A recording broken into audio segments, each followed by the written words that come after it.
Good morning. If you would go ahead and open your Bibles to John chapter 6. John chapter 6. I'd like to start off this morning, before we get into the bulk of the lesson, by telling you a story. About Alyssa says it's a year and a half ago, we endeavored on one of the first great adventures of our lives. We were coming back from Dallas-Fort Worth, and we had two little ones in the back of our car for the first time. And about an hour and a half down the road, we stopped at a gas station to let Ella and Nikita stretch their legs and to use the restroom. And we bought them each a pack of icebreakers. Well, it was fun for both of them, but the one I remember specifically was Nikita. He loved to take his icebreakers and go around sharing with people. He loved to share. Anytime he'd pull one out, he'd offer one to me or offer one to Alyssa. And it was one of those things that I was reflecting back on this last week, and it's one of the many things that I'm thankful for this year. This last week was Thanksgiving, and I thought it would be appropriate to combine two of my favorite things, food and Jesus. Last week, Jesus claimed to be the way, the truth, and the life. And when the disciples questioned him about that, when they were confused about that, he said, if you don't believe me because of the 3 years we've spent together, at least believe because of the miracles. At least believe because of the signs that I had performed. Now the time was Passover. And if the disciples had thought back 1 year ago, before, they would have remembered this miracle.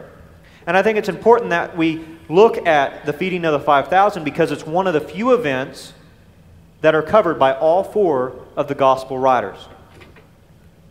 John has this burned into his mind, and he starts out his recounting of this starting in verse 1. He says, after these things, Jesus went away to the other side of the Sea of Galilee, or Tiberias. A large crowd followed him because they saw the signs which he was performing on those who were sick. When Jesus went up on the mountain, and there he sat down with his disciples. Now the Passover feast of the Jews was near. Now the other three Gospels, the Synoptics, help give us some depth and insight into kind of what's going on here. Jesus had just sent out his disciples for the first time by themselves. And they'd come back with these amazing stories. But it would also seem that about that same time, John the Baptist, who had been in prison, had been beheaded. And Jesus thinks that after all the excitement of the disciples being on their own and the loss of a dear friend, that they would take a retreat and that they would withdraw. And upon arriving across the sea, they find a crowd waiting, longing for Jesus, sick, needing healed. And Jesus takes compassion upon the people, and he begins to heal, and he begins to minister, and he begins to teach on what was supposed to be their vacation, their retreat. And Jesus looks out over the crowd, and he says, we need to feed these people. We need to feed these people. In John, starting in verse 5 of chapter 6, Jesus said, therefore, lifting up his eyes and seeing the large crowd coming to him, he said, where are we to buy bread for all these to eat? This he was saying to test him, because he knew what he intended to do. Where can we find bread for all these people? Now, it's one thing to find bread for maybe the 12. They were hungry too. But to find bread for what we will see as 5,000 plus, 5,000 men plus women and children, a crowd of easily 1,500 people. In the audience today, there's anywhere from 150 to 200 people. Let's do easy math. 150. That's 10 times how many people are in this room. For those of you who have done youth events or have fed large crowds, it's going to be very difficult to feed a crowd that size, especially on a budget, right? So Jesus asked his disciples, we need to feed these people. How are we going to do it? Well, the first response is, it can't be done. Send them away. Send them away. It's late. We're in a desolate place. There is no food here. Send the crowd away, Jesus. We weren't supposed to be doing this anyway. This was our break. Send them away. Jesus, directing his question at Philip responds in verse 7 and says, 200 denarius worth of bread is not sufficient for them to receive a little. So what's a denarius? What is 200 denarius? Well, denarius is a day's wage. A denarius is a day's wage. It's a small silver coin. And if you work a full day, you get a denarius. It's a day's wage. Now, what a denarius is worth differs on who you ask. According to Linsky, it's worth 17 cents. That's not worth a whole lot. 17 cents. That would be the equivalent of about $34 in the disciples' treasury. They didn't have it. But maybe that's not a good comparison. If we go by the weight of silver of a denarius, in today's market, it would be worth $3 and just over 50 cents, equaling about $724 worth of silver. If we go by the hourly wage here, that equals out to $74 a day with just under $1,500 for 200 days' work. Regardless of how you calculate it, to feed a crowd of 5,000 to 1,500 people at $1 a head even, that's going to be pushing it. Maybe spaghetti if you water down the sauce. That's about the only way I know how to feed a crowd that large on that kind of a budget. What Jesus is asking them to do is impossible. And the disciples understand that instantly. Send the crowd away. Even if we had 200 days worth of wages amongst us, we couldn't buy enough for everyone to have a bite. I love how Andrew approaches the situation. In verse 8, one of the disciples, Andrew, Simon Peter's brother, said, "There is a lad here who has 5 barley loaves and 2 fish. But what are these amongst so many?" These barley loaves. Barley is the bread of the poor man. Wheat is the bread of the rich man. So this young man has a sack lunch. Probably the equivalent of a couple crackers. It's a little bit more substantial than a cracker, but that's more what we need to be thinking of. Not 5 loaves of Wonder Bread. We're talking about 5 little buns and 2 small dried fish. That's what his mom had probably packed him to eat. And Andrew finds this young man in the crowd willing to share his food.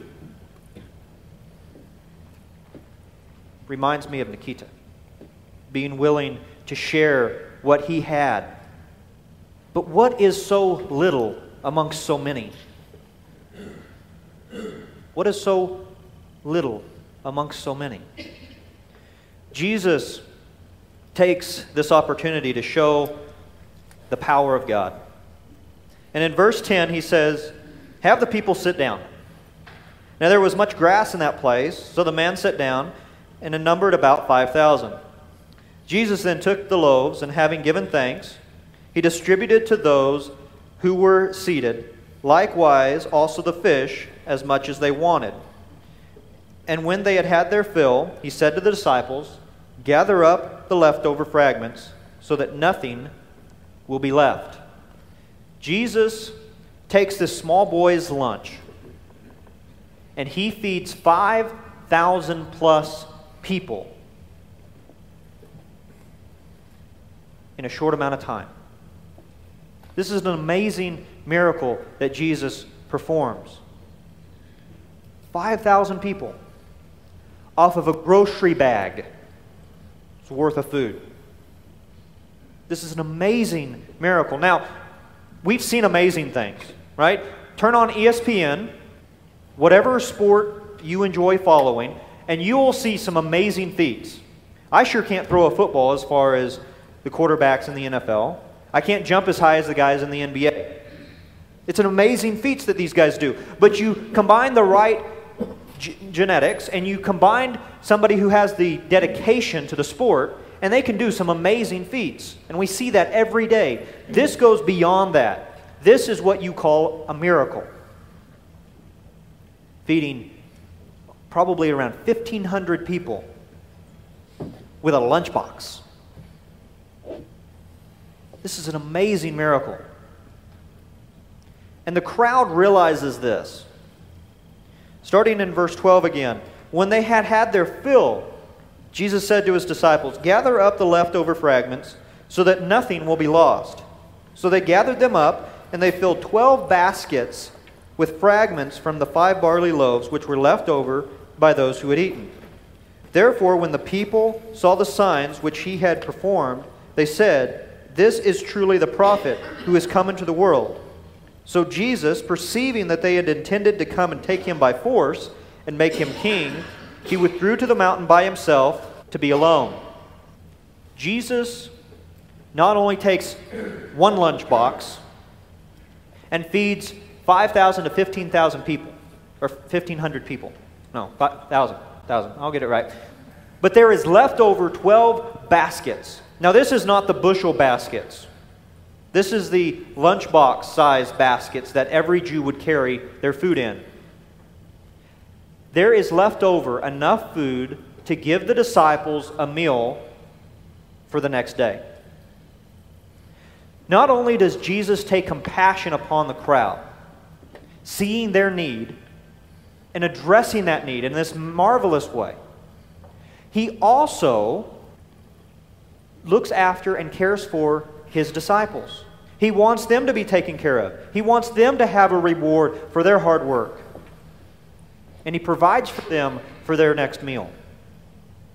Now this is an amazing miracle, and the people present understood this.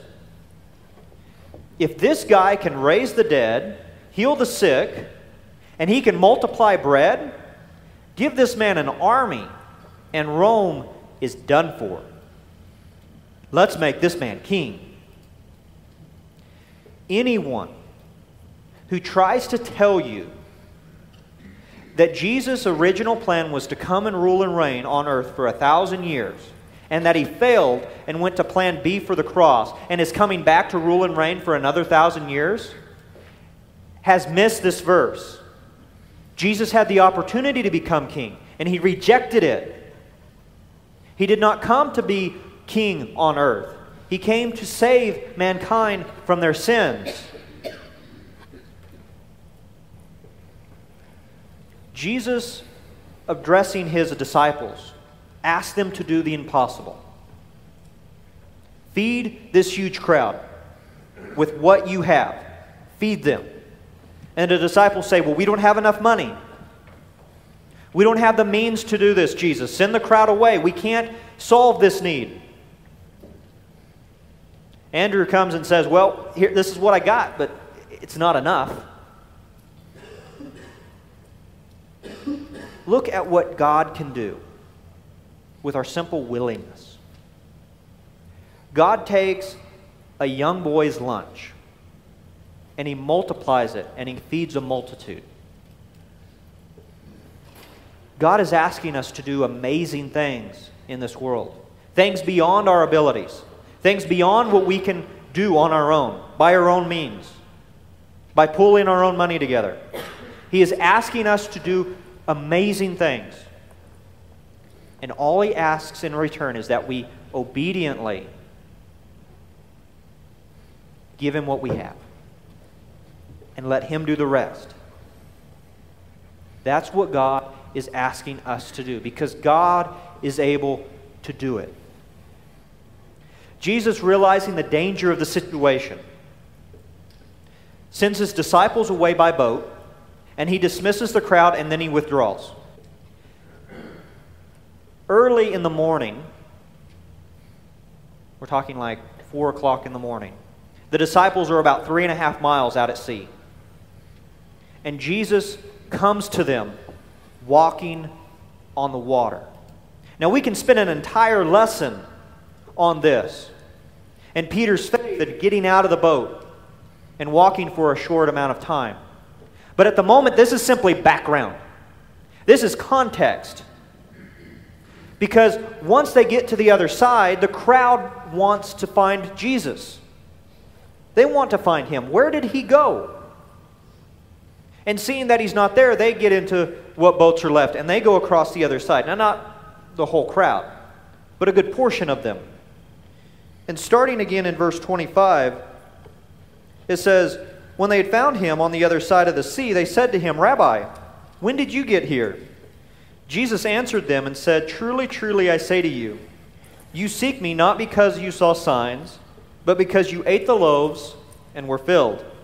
Do not work for food which perishes, but for food which endures to eternal life, which the Son of Man will give to you. For on him the Father has set his seal. When the crowd comes to Jesus, he reacts understanding that they have hard hearts. He reacts understanding that they're not there even to make him king at this point. They simply want food. You had your bellies filled once, that's all you're here for again.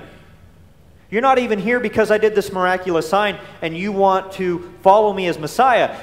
You're here because you want food. And they respond, no, Jesus, we don't want food. But watch the progression that happens here. They said to him, what shall we do that we may do the works of God? That sounds like a good response. We're not after food, Jesus. We want to do the works of God. Okay, he says, the works of God is to believe in him whom God has sent. Me. You're to believe in me. And the Jews understood this, and they said to him, what sign do you do then, so that we may see and believe you? What works do you perform? They said, well, you know, our fathers ate manna in the wilderness. As it is written, he gave them bread out of heaven to eat. They quickly bring the conversation back around to food. We want to do the works of God. Oh, you want me to believe in you? Oh, okay, well, let's do a sign. Let's say manna. You know, it's one thing to multiply barley. Let's go up to angels' food. Make that rain from heaven. Then we'll believe in you, Jesus. We want to eat manna. We've heard about this. Jesus addresses this issue of manna. I want you to think about manna. Think back in the Old Testament when God was giving the people manna from heaven. Or was it manna from heaven? Jesus responds to this starting in verse 32, and he says to them, Truly, truly, I say to you, it was not Moses who gave you the bread out of heaven, but it is my Father who gives you the true bread out of heaven. For the bread of God is that which comes down out of heaven and gives life to the world. They said to him, Lord, always give us this bread. Not just this one time. Always give us this bread. You have something better than manna? We'll take it. We're fine with that. They missed the point. Jesus is pointing out that it was not Moses that gave them bread in the wilderness. It was God that gave them bread in the wilderness. And manna didn't come from heaven, as in floating down. It came up out of the earth. Manna wasn't bread from heaven. It was bread from God, yes. So in a sense, bread from heaven. But it didn't come from heaven. It came from the earth. And it wasn't given by Moses. It was given by God. He says the true bread, the bread that doesn't just sustain life, but it gives life. It comes down out of heaven. Oh yeah, and by the way, Jesus, I came down from heaven. I was at the Father's right hand. I came down out of heaven. And that's exactly what he says next. Starting in verse 35, Jesus says, I am the bread of life. He who comes to me will not hunger, and he who believes in me will not thirst. But I said to you that you have seen me, and yet you do not believe. Jesus is pointing out that I came down from heaven. I'm the one who came from the Father. And I am the bread of life. I'm the one who sustains you. I'm the one who fulfills that need within you. I fill you. Come to me and I will give you what you need. I will give you life and I will give it to you abundantly. You will not hunger and you will not thirst. Come to me. But the sorrow of the situation is the people looked at Jesus and they saw a vending machine instead of a way to receive life and life abundant. Instead of seeking to follow Him and to know Him, they sought to get what they could from Him. So how does this apply to our lives today? How do we take this and apply it to our Monday and the rest of the week? Well, I think it's important that we realize that Jesus is not an easy button. We don't come to God, we don't come to church to solve all of our problems. Now, yes, we're here to help one another. The elders and I and everyone I hope here is here to help one another. It's a benefit, but it's not why we come. We don't come to God to solve all of our problems. In fact, God is not so interested in solving all of our problems. See, the other lesson we learn here is that God is more concerned about our spiritual well-being than our physical needs. He's come to bring us life and life abundant, and if that means we suffer for a time, He's okay with that. But He is also a God that is concerned about our welfare. He looks out over a crowd and He says, they're hungry. Let's feed them. Jesus didn't have to do that. As it was, He was healing their sick. As it was, He was teaching them. He didn't have to feed them, but He saw a need and He fulfilled it. And He looks after His disciples and He gives them 12 baskets of leftovers. He didn't have to do that. He provided for their meal that day. But He gives them a meal for the next day. So God is not an easy button, but God does care about our welfare, and He's there to bring us to Him. So the last thing that we learn from this lesson is that we need to seek to know Jesus. We need to seek to know Him. Seek to receive that bread of life, that water of life, to find our fulfillment in Him.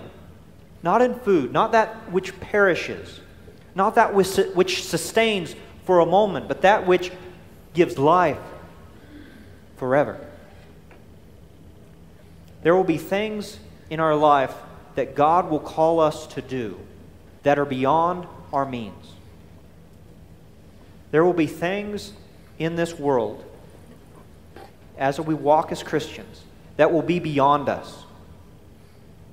And God is asking us, and He's seeking to teach His disciples, will you step out on faith?